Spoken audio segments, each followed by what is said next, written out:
পোনপ্ৰথমে আজি যিটো SSLCৰ ৰিজাল্ট দিছে তাৰ কাৰণে আমাৰ যিবিলাক মানে কেণ্ডিডেট ভাল শিক্ষাৰে মানে ভাল পজিশ্যন ল'ব সক্ষম হৈছে বা ফাৰ্ষ্ট ডিভিজন ডিষ্ট্ৰিক্ট লেটাৰ ল'বলৈ সক্ষম হৈছে তেওঁলোকক আমি ওদালগুৰি জিলা নেমচু বিটিয়া কমিটিৰ পৰা আন্তৰিক অভিনন্দন আৰু শুভেচ্ছা জ্ঞাপন কৰিছোঁ। এই চেগতে আমি কলাইগাঁও বৰকোলা মানে কলাইগাঁৱৰ বিভিন্ন প্ৰান্তত যেনেকুৱা বৰকোলা কলাইগাঁও মানে বিভিন্ন গাঁৱত আমি গৈ আমি ওদালগুৰি জিলা নেমচু তৰফ পৰা লগতে আমাৰ কলাইগাঁও আঞ্চলিক কমিটি হৰিচিঙা আঞ্চলিক কমিটি আৰু বৰকোলা আঞ্চলিক কমিটি ঘৰে ঘৰে গৈ আমি মানে যিবিলাক ছাত্ৰ ছাত্ৰীয়ে ভাল শিক্ষাৰে শিক্ষিত হৈছে বা পাৰ্চেণ্ট ল'বলৈ সক্ষম হৈছে ডিষ্ট্ৰিবিউশ্যন বা ফাৰ্ষ্ট ডিভিজন তেওঁলোকক আমি সমৰ্থন জনাইছোঁ লগতে সামান্য উপহাৰ দিছোঁ। আৰু এই হিচাপতে ক'ব বিচাৰোঁ বহুতে আমি আছোঁ এতিয়া বৰ্তমান মতলবালী বুলি তেখেতৰ ঘৰত তেখেতে বহুত দৰিদ্ৰ ফেমিলি মানুহ তেখেতৰ ছোৱালীয়ে ভালকৈ মানে পাৰ্চেণ্ট লৈ 71% লৈ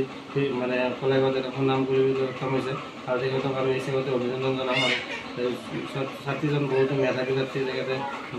ধুনীয়াকৈ পঢ়া শুনা কৰি 70% পাবলৈ সক্ষম হৈছে আৰু গাৰ্জেনেও তেওঁক বহুত ছাপোৰ্ট কৰিছে। লগতে আমি এইটো জনাম যে এই তেখেতক মানে আগন্তুক দিনত ভাল এটা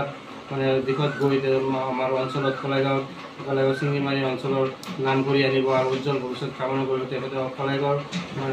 মানে কলাইগাঁওবাসীৰ তেওঁৰ ওপৰত আস্থা আছে যে তেওঁ এখন মানে সুদক্ষ শিক্ষাৰ্থী হৈ আমাৰ অঞ্চলক মানে সুনাম কৰি আনিব তাৰে আমাৰ কামনা।